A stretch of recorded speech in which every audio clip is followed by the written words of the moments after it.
날이 많이 더워졌죠. 그리고 조금 더 더워질 것 같은데 저희 아들이 그런 얘기를 하더라고요. 날이 많이 더워진 것 같아. 그러니까 올해 날씨가 이제 앞으로 날씨들보다 가장 시원할 거래. 이런 얘기를 해요. 근데 뭐 이렇게 그 지구가 점점 망가져 있다고 하는 많은 이들이 그렇죠. 지구는 점점 더 뜨거워질 거다. 막 이런 얘기를 하는데 그러면서 생각한 게 그래. 오늘 예배드리는 순간이 가장 쾌적한 순간이고 오늘 예배드리는 순간이 가장 좋은 순간이고 오늘 예배드리는 날이 내가 가장 젊은 날이고 가장 감사할 수 있는 날이다. 여기면 이 예배의 자리를 나올 때마다 그래. 내가 정말로 가장 내 인생에 지금부터 있을 가장 젊은 시간을 주 앞에 가장 좋은 날씨를 주 앞에 가장 좋은 환경을 주님께 드리는 게 얼마나 좋은가 이런 생각들을 하면서 여러분들도 예배의 자리에 나올 때마다 하나님 제가 가장 좋은 것 주 앞에 드리려고 나왔습니다. 제 마음을 저의 삶을 저의 시간을 그리고 또한 저의 환경을 받아주시옵소서 고백하며 나아가시기를 축복합니다. 네, 저희가 참 좋은 환경에서 예배 드리잖아요. 이렇게 뭐 에어컨도 있고 뭐 덥다 그래도 교회 오면 시원하고 근데 예전에 지금부터 뭐 불과 몇십 년 전을 생각해 보시면 그 막 수련회를 가면은 찜통 더위에 때로는 교회 에어컨도 없어서 막 더워하면서 뻘뻘 땀을 흘리면서도 막 집회를 하는데 그 땀이 막 이렇게 비 오듯이 나면서 이렇게 부채질하면 막 강사 목사님들 뭐 이런 분들은 막 부채질하지 말라 그러고 더워도 참으라 그러고 막 이러면서도 말씀을 들었던 기억들이 있습니다. 그러니 오늘도 우리가 지금 처해 있는 환경이 참 감사하고 좋은 환경이다 누리며 살아가야 되는데 전 세계가 다 그런 것 같진 않아요. 특별히 지금 이란과 이스라엘이 막 폭격을 쏟아부으며 전쟁하는데 지금 더 큰 걱정은 이제 미국이 그 전쟁 가운데 이란의 그 핵무기를 뿌리 뽑기 위해서 전쟁을 좀 더 부추기지 않을까라고 하는 우려의 걱정들이 많이 일어나면서 또 하나 걱정하는 것 중에 하나가 뭐냐면 1980년대부터 이란과 북한이 계속 미사일 연구를 같이 했대요. 그래갖고 북한이 저 정도 미사일로 이스라엘을 공격할 수 있으면 우리도 가능하지 않을까라고 하는 마음을 갖기 시작하면 지금 우리가 누리는 이 평안함과 이 예배드리는 자리와 또한 우리가 있는 번영함이 어느 순간 정말 어려워질 수 있는 것들을 보면서 진짜 한순간에 한 사람의 마음먹음을 통해서도 전쟁이 일어날 수 있는 구조가 되어 있잖아요. 저기 있는 김정은이 또 뭐 이런 것들이 그러면서 느끼는 건 정말 우리가 그냥 내 눈앞에 보기에 위기가 없다고 그냥 지나치는 것이 아니라 날마다 기도해야겠구나.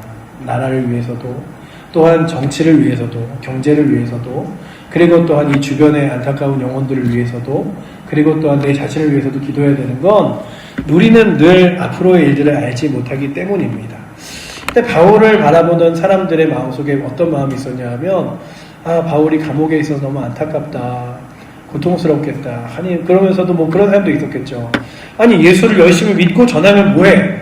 결국 감옥인데 이런 사람도 있었을 거고 복음을 전했는데 왜 하나님이 그렇게 크게 도와주지 않지? 이럴 때마다 바울이 걱정하지 마세요.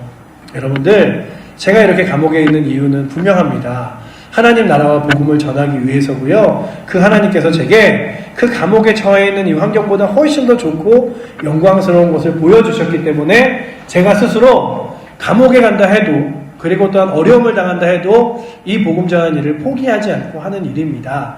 그러니 나를 향하여 불쌍하다 안타깝다 여기지 마시고 그 바울 때문에 내가 예수를 믿는구나. 그렇다면 나도 예수를 믿으며 담대하게 살아가야지 라고 하는 확신을 가지래요.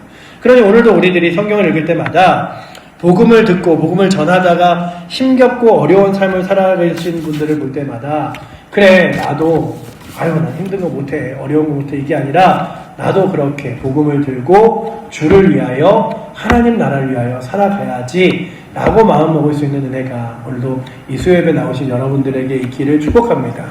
그렇게 오늘 우리가 살아가면서요 그냥 평안함에 그리고 안락함에 젖어들어서 그냥 이게 내 인생의 전부인지 알고 지내지 않았으면 좋겠어요. 아유 그래 예배 좀 편안하게 드리고 뭐 일주일에 한 번 가면 되지 이런 게 아니라 정말 하나님 기뻐하시는 일이 무엇인가 따라가야 되는데 자꾸만 우리는 앉으면은 눕고 싶고 누우면 자고 싶고 쉬고 싶은 게 그냥 우리의 모습이잖아요. 근데 그게 그냥 내 육신으로만 그런 게 아니라 영적으로도 그래요. 영적으로도 그래요. 더 뜨겁게 믿음으로 향해야 주님 만나야 은혜 받는 줄 알면서 그러면서도 은혜의 자리, 기도의 자리, 예배의 자리 나가는 게 너무 힘들죠. 인터뷰에 어떤 목사님이 나오셔서 대한민국에 이제 기도원이 다 없어졌습니다. 기도원이 다 죽었습니다. 이런 얘기를 하시면서 정말 힘들 때 어려울 때 의지할 것이 없을 때 기도원마다 기도하는 사람들이 많았는데 지금은 그렇게 힘들지 않다고 여겨졌는지 아무도 기도를 하러 오지 않습니다. 또한 기도원에서도 정말 간절히 기도하는 사람들에게 기도하라고 하나님 의지하라고 그래야 되는데 그곳에서도 어떻게 하면 돈을 더 많이 받을 수 있을까 해서 그냥 더 돈 내라고 더 헌금하라고 했던 것들이 한국교회의 문제입니다. 이런 얘기들을 하시는데 우리가 점점 잘못되어가는 병폐들을 보면서 다시금 느끼는 건 그래도 다 잘못됐다고 없어져야 될 게 아니라 회복되어야 될 게 있다면 기도하는 사람들의 간절한 기도는 회복되어야 되고 주 앞에 무릎 꿇던 사람들의 무릎은 회복되어야 되는데 그 기도원이 그런 안 좋은 역할을 하니 가지 말아야 돼. 이게 아니라 그래 그 당시 그렇게 열심히 기도했지. 오늘 우리도 기도하는 게 살 길이고 기도하는 게 능력이지 라고 믿으며 살아갈 수 있는 은혜가 오늘도 이 수요예배 나오신 여러분들과 저에게 있기를 축복합니다. 바울이 자기 얘기를 막 하고 싶었어요. 그래서 무슨 얘기를 하냐면 사실 저는요 제 자신을 생각할 때마다 대단한 사람이라고 생각하지 않습니다. 예수 믿는 사람 중에 지극히 작은 사람이 있다면 그 작은 사람보다 더 부족한 사람이 접니다. 이런 고백을 해요. 오늘 말씀 8절에 보시면 8절 말씀을 같이 한번 읽어볼까요? 함께 읽겠습니다. 모든 성도 중에 지극히 작은 자보다 더 작은 나에게 이 은혜를 주신 것은 측량할 수 없는 그리스도의 풍성함을 이방인에게 전하게 하시고 라고 되어 있죠. 아니 나는 예수 믿은 사람 중에 가장 부족하고 죄 많은 사람인데 그런 나에게도 이 은혜를 주신 이유는 분명히 무엇인가 사명이 있기 때문인데 그게 뭐냐 하면 하나님께서 주신 이 그리스도의 풍성함 예수를 믿었더니 이렇게 풍성하고 충만하고 좋을 수가 하는 일들을 이방 땅에다 세상에다가 여러분들 지금 살아가는 삶이 전부가 아닙니다. 예수 믿어서 더 행복하고 더 복되고 더 풍성한 삶을 살아가십시오 라고 말하기 위하여 하나님 저를 부르셨습니다. 그러니까 바울은요 자기 자신이 대단한 일을 한다고 여긴 게 아니라 부족한 나를 하나님이 쓰셔서 그 일들도 감당하게 하시니 감사합니다. 이런 마음이 있었어요. 오늘도 주의 일들을 감당할 때 내가 해야 돼? 딴 사람 해야지. 난 열심히 오래 했잖아. 이런 마음이 아니라 하나님 어떻게 저 같은 사람에게 지금도 그 일을 시키십니까? 저같이 부족한 사람에게 오늘도 일을 맡기십니까? 라는 심정으로 주의 일들을 감당할 수 있는 은혜가 있기를 축원합니다. 저도 늘 이렇게 가끔 이렇게 저는 이렇게 다른 목사님 설교를 이렇게 많이 듣진 않아요. 차라리 설교를 들을 거면 책을 읽지 않아서 책을 읽는데 그런데 설교를 이렇게 듣다 보면 그런 느낌이 들어요. 야, 이 세상에 말 못하는 사람 없고 목사님들은 설교를 너무 잘하시는데 참, 이 부족한 나에게도 하나님이 설교할 수 있는 기회를 주시다니 이런 생각을 해요. 그런데 제가 누가 나보다 설교를 더 잘하겠어 이런 마음으로 한다면 이 자리가 얼마나 늘 이 자리 이렇게 귀한 말씀에 아무도 안 오다 이럴 거 아니에요. 근데 하나님 이 부족한 사람도 오늘도 세우셔서 하나님 은혜를 전하게 하시고 외치게 하시다니 감사합니다. 근데 바울이 그랬어요. 성경 중에서 가장 많은 성경을 쓴 바울이 하나님이 어떻게 나같이 부족한 사람을 이방인의 복음 전하는 사도로 쓰셨습니까? 감사하다. 그러니 오늘도 하나님이 어떻게 쓰시던 간에 그것이 하나님이 날 쓰시는 방법인 줄 알고 아멘하며 헌신해야지.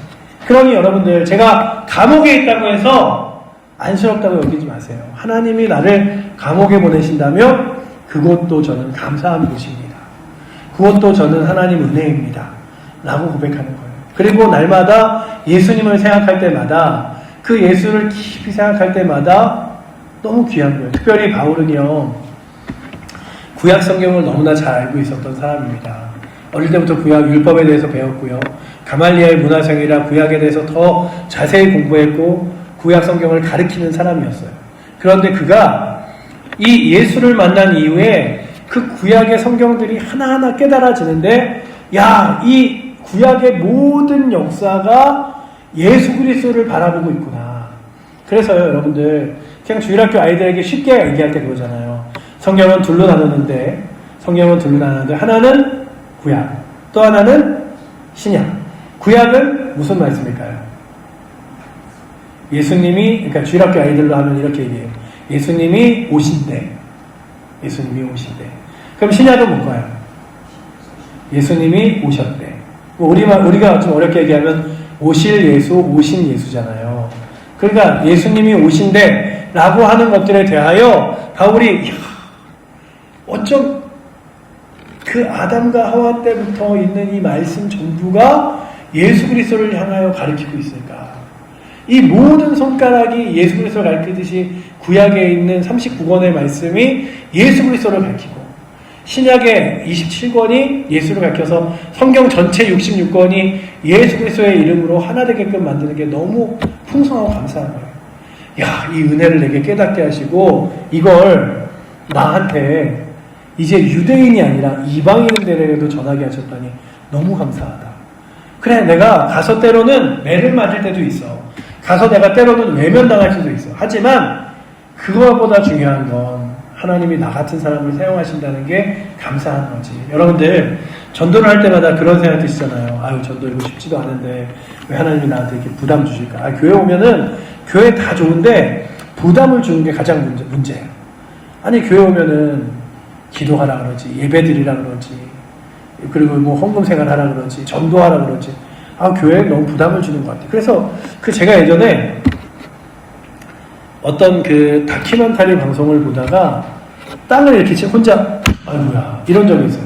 이게 뭐냐면 막 교회의 부조리와 잘못들을 막 이렇게 말하면서 이야기하는데 마지막으로 이제 클로징 멘트를 하면서 인터뷰를 하는 한 사람에게 이렇게 마이크를 대면서 교회란 어느 곳이라고 생각하십니까? 이렇게 물어봤더니 교회란요, 내 마음이 평안하고 위로받으려고 다니는 건데 교회를 다니다 보면 너무 많은 교회들이 강조를 하고 막 그렇게 뭐 해라 그러고 하라 그러는 게 많아서 부담스러운 것 같아요.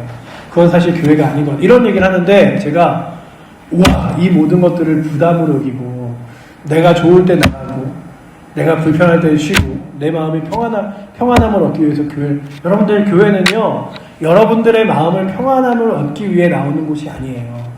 그럼 집에서 명상하고 있죠. 뭐 명상하고 이렇게. 아니면은 하나님 저에게요, 걱정할 거 없이 돈 좀 많이 주세요. 그러죠. 그런데요, 우리는요, 우리 힘으로 스스로 해결할 수 없는 많은 것들을 가지고 살아갑니다.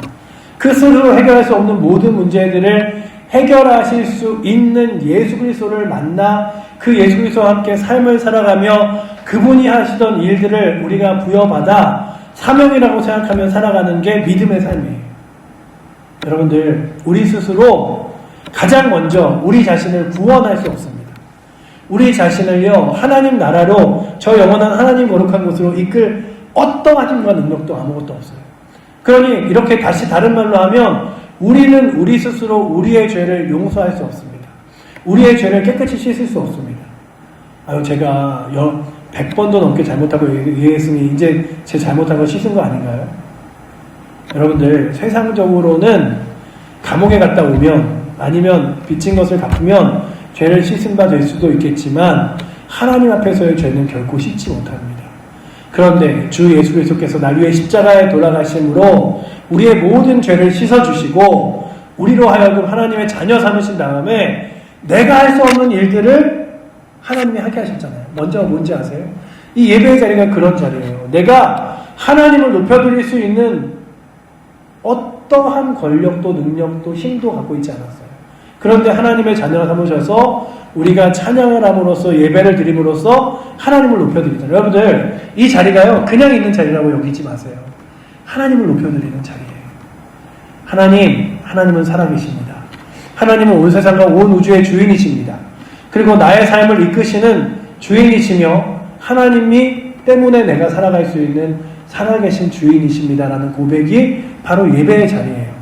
여러분들 예배의 자리가요 그냥 여러분들에게 오늘은 좀 일찍 끝나서 할 거 없는데 교회 나가볼까 이게 아니라 하나님의 살아계심을 높이는 자리에 내가 초청받았으니 그 귀한 자리에 감사함으로 나아가야지 라고 고백하며 나아가실 수 있기를 축복합니다.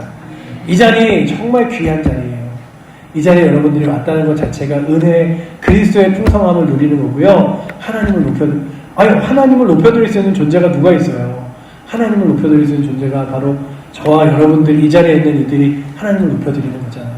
그것도 따로 시간을 내어 온전히 하나님을 높여드리는 데만 나의 시간을 딱 떼어 쓰겠습니다 라고 고백하는 거잖아요. 그렇게 드리는 순간들을 기뻐하며 나아가시기를 축복합니다. 또한 오늘 우리가 할 수 없는 일들을, 문제들을, 내 마음에 변화시키는 일들을 기도함으로 하게 하셨잖아요. 그냥 기도하십니까? 기도하라니까 하지. 기도 이렇게 답도 없는 거 아니에요. 그러지 않잖아요. 기도하니 하나님이 이루시더라. 기도하니 하나님이 역사하시더라. 기도하니 하나님이 인도하시더라. 라는 믿음으로 기도하시잖아요. 그런데 그 기도를 생각해 볼 때마다 내 힘으로 할 수 있는 게 없어요.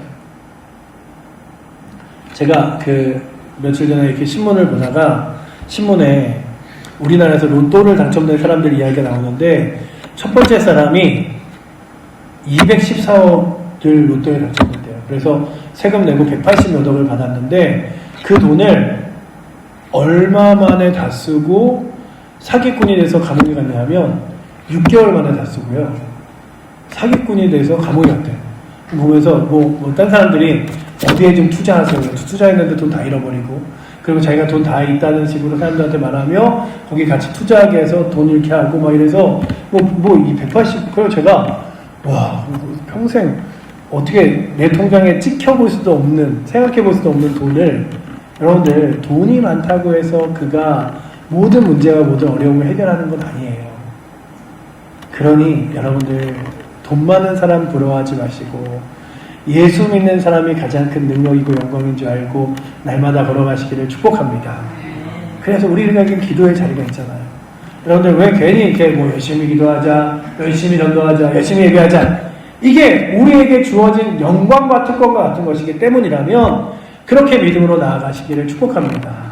일부러 제가 주보에도 이번 주에는 그 목회 편지에 열심히 전도한 예배를 기도하자, 전도하자의 내용들을 막 썼어요. 그래서 쓰면서 이거 잘 안 읽으시는 분들이 있을 것 같은데 설교 시간에 내가 읽을까 그러다가 또 평소에 또 꼭 읽으세요 이럴 수도 없지. 누군가는 또 읽으시겠지. 주보에 있으니 주중에 주보에 껴놨다가 또 보면서 읽으시겠지. 그랬는데 정말 우리에게 주어진 특권이 영광스러운 거예요. 예배 드리는 거 아무나에게 허락한 자리 아니고요. 기도함으로 응답하시는 거 자녀 아니면 응답하시지 않고요. 또한 그리스도의 복음을 전하는 것 누구에게나 맡겨주지 않습니다. 그러니 여러분들 그것이 귀한 특권인 줄 믿으며 나아가시기를 축복합니다. 바울이 그런 거예요. 그 풍성함을 이방인에게 전하게 하려고 나를 부르셨습니다. 근데요 이거는요 사실 비밀이에요 라는 얘기예요.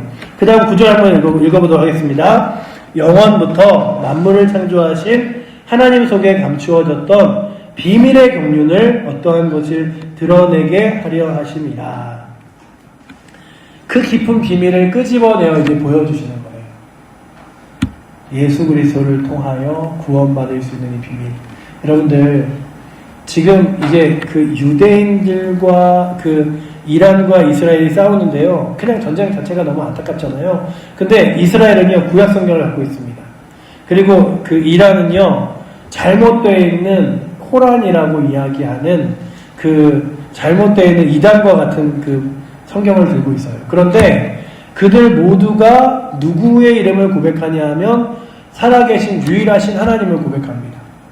그럼에도 불구하고 하나님의 놀라운 계획과 경륜, 그래서 하나님이 보내실 주 예수 그리스도를 알지 못해요. 그러니 비밀과 같은 거죠. 전하는 자가 없으면 알지 못하는 이야기. 십자가를 지신 예수에서부터 시작된 이야기. 그리고 그 이야기의 시작은 온 세상과 온 우주를 만드신 하나님부터 시작된 이 예수 그리스도를 통하여 전하여진 가장 기쁘고 귀한 소식. 그래서 여러분들과 저의 입술이 필요한 거예요. 우리의 입술로 전하지 않으면 알 방법이 없기 때문에, 깨달을 수 있는 방법이 없기 때문에. 그렇다면 여러분들 오늘도 그 주 예수 그리스도를 기뻐하며 전할 수 있는 힘이 오늘도 이 자리에 있는 여러분들과 저에게 있기를 축원합니다. 그게 이제 교회들에게, 통치자들에게도 하나님께서 주셨는데, 이 통치자들에게 주신 대로 하나님이 결국 이루실 거라는 이야기를 10절과 11절에 합니다. 11절 말씀을 제가 읽어드리면, 곧 영원부터 우리 주 예수 그리스도 안에서 예정하신 뜻대로 하신 것이라. 예수님이 계획하신 대로 오셨고 또한 계획하신 대로 이끄시고 인도하실 것입니다 라고 말씀하시는 거예요. 성경은요, 그저 쓰여진 책이 아니라 하나님이 행하시고 이루실 역사에 대하여 기록하고 있습니다. 그러나 성경은 언제 예수님이 오실 거라고 말하진 않아요. 하지만 오실 예수님에 대하여 분명히 이야기하고 있습니다. 그러니 오늘도 우리가 두려워해야 될 것은, 지금 만약에 오늘, 만약에 내일 예수님 오시면 나는 잘 믿음으로 주님 전하며 주를 믿다가 주님 오시는 날을 기다렸다고 고백할 수 있을까? 왜냐하면 예수님이 그러잖아요. 등불을 준비한, 기름을 준비한 그 여인들처럼 너희들도 기름을 준비하여 등불을 켜놓고 기다리라 라고 말하잖아요. 여러분들의 믿음의 등불은 날마다 켜져 있으십니까? 그냥 이렇게 주중에 이렇게 꺼놨다가 주일날 라이터 어디 있지? 불 어디 있지? 이렇게 해서 딱 켜고서는 그냥 오지 않으십니까? 날마다 기도의 등불이, 예배의 등불이, 믿음의 등불이 켜져 있는 거룩한 믿음의 삶 되시기를 축복합니다. 근데 많은 사람들이요, 그 믿음의 등불이 늘 자주 꺼져 있어요. 그러다가 주일날 켜요, 이렇게. 그래서요, 그냥 옛날에 교인들을 부를 때, 이런 교인들로 부른 적이 있어요. 요즘에는 가나안 성도라고 그러잖아요. 가나안 성도는 혹시 무슨 뜻인지 아시나요? 이렇게 가나안 성도들이 요즘 많아집니다 라는 이야기를 할 때, 가나안 성도를 왜 가나안 성도라고 하는지 아시나요? 나는 예수는 믿지만 교회 안 나간다. 그래서 안 나가를 거꾸로 하면 가나안이 되는 거예요. 그래서 가나안 성도라고 그래요. 교회 안 나가고 나는 예수 믿지만 교회가 싫고 목사님이 싫고 다 싫어서 교회 안 나간다. 그래서 안 나가는 교회 안 나가면서 크리스찬이라고 말하는 사람들을 가나안 성도라고 하는데요. 그 예전에는요, 그래도 교회를 안 나오진 않았는데 후탁 교인이라는 게 있었어요. 혹시 들어보신 적 있으신가요? 뭔지 아세요? 일주일 내내 성경이 어디 있는지 모르는 거예요. 집에 교회 갔다 오면 툭 이렇게 던져놨다가 주일날, 토요일날 이렇게 막 찾아가, 성경 여기 있었네? 그러면 성경책 내내 이렇게 먼지가 쌓여갖고 물고 이렇게 탁 쳐서 교회 온다고 후탁 교인이라고 했어요. 이렇게 성경책 먼지 쌓인지도 모르고 후 불면 탁탁 쳐서 온다고. 혹시 여러분들과 저는 그런 모습은 아닌지 한번 돌아봐야 돼요. 아유, 성경책이 일주일 내내 교회 올 때 아니면 성경책 몇 장 피시겠습니다 하면 펴지지도 않고, 또한 이 성경의 말씀과 찬양이 한 번도 불려지지 않은 채 그냥 나는 교인이라는 이름으로 말하고 있진 않은지. 그래서 날마다 먼지 쌓일 틈이 없이 하나님의 말씀이 여러분들 손 안에서 성경이 자꾸만 손때 묻어가지기를, 하나님 말씀의 찬양이 늘 여러분들 입술 가운데 고백되어지시기를 축복합니다. 그게 바로 오늘 말씀이 이야기하는 거예요. 그냥 우리 그 7번의 교회 성도들이 요즘 목목이라 바쁘기도 하고 그렇지만 그냥 그랬으면 좋겠어요. 늘 제가 막 이렇게 더 강요하고 강조하고 막 안 나오시면 안 됩니다. 하나님 막 이럴 수 있는데, 더 은혜 받아서 나오기를 좀 기다리면서 이렇게 하는 이유 중에 하나가, 억지로 나오는 것보다 기쁨으로 나오는 게 좋잖아요. 누구 안 수있으면 필히 나오셔야 돼. 꼭 이러지 않아도. 그러니 오늘도 참 그냥 예배를 나오는 게 내 삶의 기쁨이 돼서, 그래 드라마 한 편 보는 것보다 저녁에 아이고 오늘 힘들었다 이렇게 쉬는 것보다 예배의 자리에 나오는 게 되게 기쁨이지, 영광이지. 그러면 예배의 자리를 스스로 기뻐하며 나올 수 있는 은혜가 우리 칠보제일교회에 넘치기를, 그리고 여러분들 마음속에 늘 넘쳐나시기를 축원합니다. 그게 바로 오늘 우리에게 주신 은혜예요. 그런데 그 은혜를 따라서 하나님이 계획하신 뜻을 다 이루실 것을 믿으며 그렇게 살아가는 거예요. 주님 오실 날을 기다립니다. 주님 약속하신 것을 이루실 것을 믿습니다. 성경은 약속이라고 말씀드렸죠. 구약, 신약, 예전의 약속, 새로운 약속. 그래서 성경은요, 약속의 책이고요. 그 약속은 하나님이 이루십니다. 여러분들, 시간이 지나고 보세요. 기도하면서 여러분들 앞에 무릎 꿇었고, 여러분들이 간구했던 기도의 제목들이 시간이 지나면 무엇을 깨닫게 되시냐면, 내가 기도한 것보다 하나님이 더 좋게, 하나님이 더 은혜로운 길로 인도하시더라. 라고 하는 것들을 깨닫게 되잖아요. 그게 바로 믿음인데요. 그 믿음을 따라 우리가 걸어가는데, 바울이 말한 게 뭐냐면, 그래서 나는 내 인생 가운데 주님 의지할 때마다 이 두 단어 잊지 않고 나아갑니다. 이게 뭐냐면 담대함과 확신이에요. 12절에 나오죠. 우리 12절 말씀 같이 읽어보도록 하겠습니다. 우리가 그 안에서 그를 믿음으로 말미암아 담대함과 확신을 가지고 하나님께 나아감을 얻느니라. 아멘. 이 담대함과 확신은 두 가지를 이야기합니다. 첫 번째는요, 하나님께 나아가는 담대함과 확신이에요. 왜냐하면 하나님께 아무도 쉽게 나아가지 못했어요. 구약 성경에 읽어보시면요, 예배의 자리로 나아가는데 죄가 있으면 죽어요. 그리고 또한 그에게 조그마한 흠도 있으면 하나님께 나아갈 수가 없어요.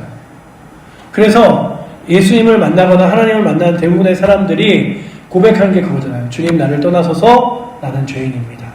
라고 고백하는 거예요. 그런데 하나님 앞에 담대함과 확신으로 나아갈 수 있는 사람이 있는데 그가 누구냐 하면 주 예수 그리스도를 믿는 사람들입니다. 아멘이시죠? 주 예수 그리스도를 믿는 사람은요, 담대함과 확신으로 나가요. 어떤 담대함이냐면, 하나님 오늘도 이 기도의 자리, 예배의 자리, 말씀의 자리에서 내 기도를 들으시고 내 예배를 받으신다 라고 하는 담대함. 그리고 또한 주님 오실 때 나를 저 하나님 영원한 나라로 이끄실 것이다 라는 확신. 예수님이 십자가에 돌아가셨다 부활하셨듯이 나 또한 죽음이 결코 두렵지 않다는 확신, 이런 것들을 믿음으로 얻고 살아가는 사람들이 우리들이래요. 또한 그 담대함과 확신으로 세상 가운데 나아가서 세상에서 이렇게 이야기하는 거죠. 세상이 다 아니라고 이야기해도 하나님 말씀이 정답이라고 믿기에 그것을 담대하고 확신 있게 말하는 거예요. 여러분들, 요즘에는요, 다들 스마트폰을 가지고 있으니까 이제 누가 뭐 우기기 이런 걸 잘 못해요. 예전에는요, 근데 그냥 막 우기는 거예요. 내기할까? 막 이러고 막 내가 맞대니까 막 이런 거 있잖아요. 왜냐하면 정답이라는 게 우리 손에 쉽게 지워지지 않으니까. 막 예전에 이제 제 친구들하고 또 막 하면서 심지어 그냥 얘기로는 그런 거예요. 만약 일본의 도쿄가 수도면, 야, 일본의 수도는 뭐 미야자키야 뭐 이러면서 뭐 애가 막 우겨요. 그러면 아니야, 도쿄일 텐데 막 이러면 뭐 아는 애가 하나도 없으니까 뭐 우기는 애가 1등인 거예요. 뭐든지 하여튼 우기는 애가 1등인 거예요. 뭐 그런데 똑바로 알고 있는 사람은 어떠냐면, 여러 명이 아니라 그래도, 여러 명이 틀리다 그래도 내가 봤기 때문에, 내가 알기 때문에 그게 정답이라고 말할 수 있는 거예요. 그걸 뭐라고 말하냐면 성경에서 증인이라고 해요. 내가 예수님이 직접 돌아가신 것과 부활하신 것을 봤습니다. 그래서 나는 예수 그리스도가 부활하셨다고 말할 수 있습니다. 이게 증인이에요. 그 사람들에겐 뭐가 있냐면요, 다른 사람들이 죄다 아니라고 말해도 맞다고 말할 수 있는 담대함과, 그리고 부활하신 예수님을 봤기 때문에 확신이 있는 거예요. 여러분들, 오늘도 제가 전에도 한번 말씀드렸잖아요. 장례식장에 가면 그냥 장례식장에 가서 돌아가신 분이 예수를 믿었으면 그 온 가족이 예수를 믿지 않았어도 결코 두렵지 않아요. 왜냐하면 그 돌아가신 분이 주님 곁에 있을 걸 담대함과 확신으로 믿기 때문에. 그런데 온 가족이 다 예수를 믿어도 그 돌아가신 분이 예수를 안 믿었으면 참 난감해요. 왜냐하면 그 가족들에게 위로를 할 말이 없는 거예요. 그렇듯이 오늘도 여러분들이 갖고 있는 예수 그리스도에 대한 믿음, 그리고 또한 하나님의 응답하심, 기도의 놀라운 역사, 이런 것들에 대하여 담대함과 확신을 가지고 날마다 살아가시기를 축복합니다. 내가 기도한다고, 기도한 가운데 하신다고, 그리고 또한 하나님께서 나를 구원하신다고 라고 하는 확신으로 사람들이 아니라 그래도, 아유, 예수님이 어디 있어, 그 그냥 허구적인 인물이야, 그래도 예수님은 정말 살아계셔 라고 말할 수 있는 사람 우리죠. 그냥 교회에 가니까 예수님 살아계시다고 하되 뭐 그럴지도 모르겠어. 이게 아니라 예수님은 살아계셔 라고 말하는 거죠. 그래서 바울에게는요 담대함과 확신이 있었습니다. 오늘 설교를 준비하면서 이 하나님께 나아갈 때도 담대함과 확신, 세상에 살아가면서도 믿음에 대한 담대함과 확신이 오늘도 이 자리에 앉아있는 여러분들과 저에게 있기를 축원하는 마음으로 설교를 준비했어요.